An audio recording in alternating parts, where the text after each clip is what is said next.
शादी के मंडप में उस समय हर कोई हैरान रह जाता है जब अचानक प्रार्थना की एंट्री होती है। किसी ने भी यह उम्मीद नहीं की थी कि वह इस तरह सबके सामने आ जाएगी। जैसे ही प्रार्थना मंडप में पहुंचती है, वह बिना कुछ सोचे समझे अंश के पास जाती है और गुस्से में उसे जोरदार थप्पड़ मार देती है। पूरे परिवार के सामने यह नज़ारा देखकर सभी लोग स्तब्ध रह जाते हैं। मंडप में मौजूद हर शख्स के चेहरे पर हैरानी साफ दिखाई देती है। प्रार्थना गुस्से और दर्द से भरी आवाज में अंश से कहती है कि उसने कभी सपने में भी नहीं सोचा था कि जिस इंसान पर उसने सबसे ज्यादा भरोसा किया, वही एक दिन उसे इस तरह धोखा देगा।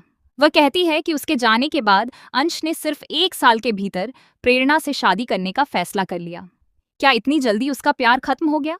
क्या प्रेरणा उसकी जिंदगी में इतनी आसानी से उसकी जगह ले सकती थी? प्रार्थना का कहना है कि अंश ने न सिर्फ उसे भुला दिया, बल्कि नई जिंदगी भी शुरू कर ली, जबकि उसने हर पल उसी का इंतजार किया। प्रार्थना की बातें सुनकर अंश भी भावुक हो जाता है। वह सफाई देते हुए कहता है कि सच्चाई वैसी नहीं है जैसी प्रार्थना समझ रही है। अंश बताता है कि गौतम ने उसे यकीन दिला दिया था कि प्रार्थना अब कभी वापस नहीं आएगी।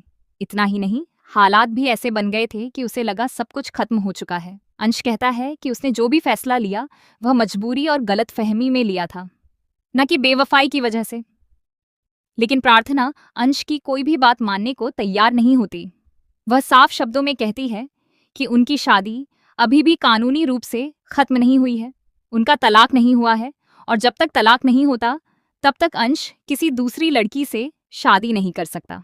इसीलिए वह अंश के खिलाफ कानूनी कार्रवाई करेगी।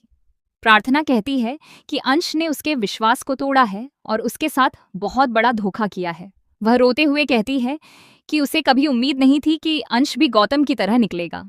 प्रार्थना आगे गौतम का जिक्र करते हुए कहती है कि जिस तरह गौतम ने अपनी पहली पत्नी और अपनी बेटी की जिम्मेदारियों को नजरअंदाज कर दूसरी शादी कर ली थी, उसी तरह अंश ने भी उसके रहते प्रेरणा से शादी करने का फैसला कर लिया।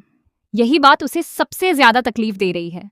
उसकी नजर में यह सिर्फ एक गलती नहीं, बल्कि रिश्ते और विश्वास का सबसे बड़ा अपमान है। दूसरी तरफ अनुपमा यह सब देखकर पूरी तरह टूट जाती है। उसे एहसास होता है कि शायद उससे बहुत बड़ी भूल हो गई है। वह सोचने लगती है कि प्रार्थना जैसी अच्छी और सच्ची लड़की के साथ आखिर इतना बड़ा अन्याय कैसे हो गया। परिवार के बाकी सदस्य भी समझ नहीं पाते कि आखिर किसकी बात पर भरोसा करें। एक तरफ प्रार्थना का दर्द है तो दूसरी तरफ अंश की मजबूरी।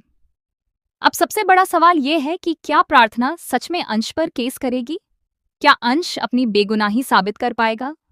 क्या प्रेरणा की शादी टूट जाएगी? क्या गौतम की साजिश का सच पूरे परिवार के सामने आएगा?